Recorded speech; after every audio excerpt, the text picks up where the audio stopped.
The Rockets are now a 500 basketball team. The Kings aren't very good without De'Aaron Fox. They're just not. That's not a good basketball team. And but I went last night, and a couple of things that I saw.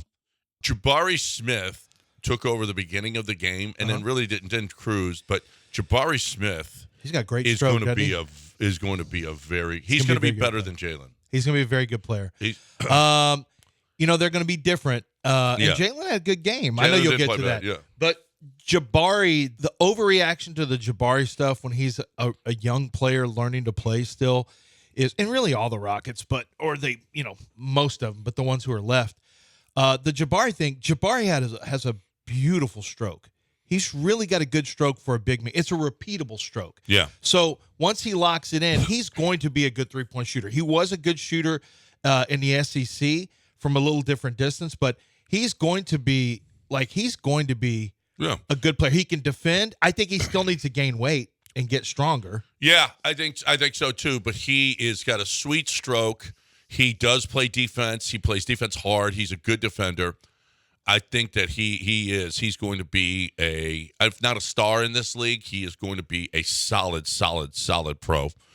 Jalen is good. Jalen is Jalen in a 25, 35 point game for most of the night was just a plus 13.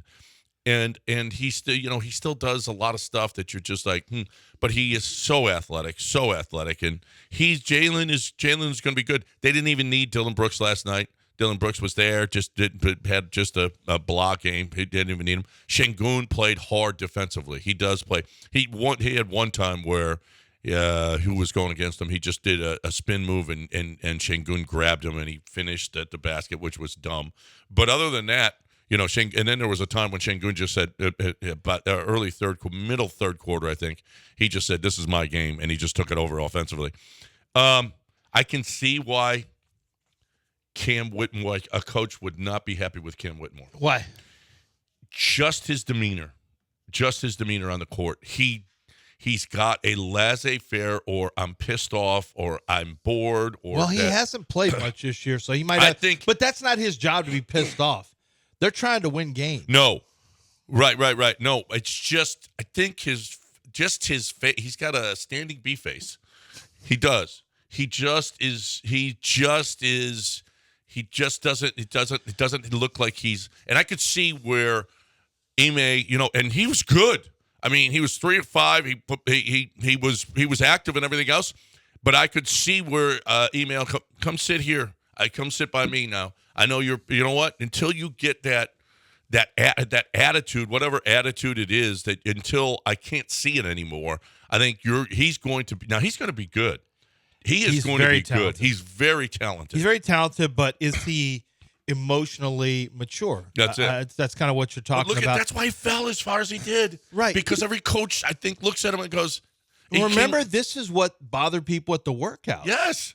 This is exactly. It's the too cool for school demeanor and attitude, like he was. There was comments, we can go back and find them, that it was like he didn't even want to be there, and things like that. Now, maybe that is just a natural. Maybe it is people judging a book by its cover, and that's not who he is, and they're reading it wrong. But whatever it is, there's a reason he fell. There's also a medical concern, I guess. But there was a concern about attitude and not character, but just kind of attitude and not showing up, I guess, on time to some of the workouts. It was feeling like he didn't want to be there. Some of the teams said that. You can just see it from his demeanor. I mean, and maybe it's misreading him. I don't know, but you can certainly see, you can glean that from just watching him. For the 15 minutes, 12 whatever minutes he was on the floor that fourth quarter. You're just like, wow. Jae'Sean Tate is going to be part of the rotation all year. Well, as long as he stays healthy. Well, that's obvious. I mean, he's so active. He's been part of the rotation since game 1. Yeah, right. And it's because he plays Ime Udoka type of ball, where he is going to be. He's active. He's not a mega athlete, but he plays hard, and he's got some good basketball intelligence. And he's much more likely to play a Jae'Sean Tate than a Cam Whitmore. Yeah. Oh yeah. Well, Jae'Sean is so active, doing so many little things. just swiping at balls, getting rebounds, blocking out, doing everything that a coach loves. I could sit. Jayshawn Tate is going to be part. When everybody's healthy, Jayshawn Tate, even when Tyree comes back, I think Jayshawn Tate's got to still be part of the rotation. Aaron Holiday is another guy like that is as active as it gets. I think there's with Kevin Porter Jr. gone, there's a place for Aaron Holiday to actually be on the floor, and he probably will be. Well, I mean, he played plenty yesterday, and it's Ime starting to figure out his rotation. The team's looking. Look, you played Sacramento twice. You were ahead of Sacramento by damn near 40 points at one point yesterday. No. I know De'Aaron Fox wasn't there. Yes, they're not the same team. They were only held under 100 4 times last year. Only 4 times. The Rockets have already done it twice. Well, but both times without De'Aaron Fox. Well, Şengün afterwards, speaking of which, of that defense, held them to under 100. Listen, they had 60 after 3 quarters. And then then the bench is empty, and here come the subs, and they take care of they just played their way in. They just play it out. Yeah, they just played it out. But here's Alperen Şengün about their defense. We are playing like an animal right now. Like, out there, like a wild, everyone is tough and physical.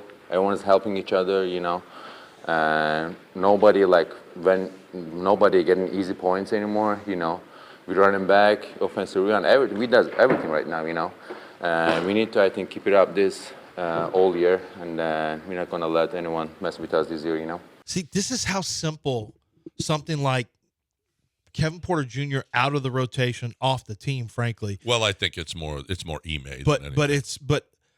I was going to tie it into their assist and turnover stuff, which is way better than last year. And then most importantly, as you said, having a Steven Silas who let young guys run all over him. It's not just it is mostly the coach, but it's also getting some veterans in there in important places, like not just a veteran who's on the bench. Oh, well, we'll get John Wall. Well, we'll just go get a veteran, throw him on the team. No, you need veterans who are in leadership positions in the starting lineup. So that takes they had to get John Wall because of the financial. Well, I know, but I'm talking about people acting like, well, John Wall's a veteran. He knows. John Wall was one who helped take him to the strip club in Miami during COVID. He's the one that took him. Yeah.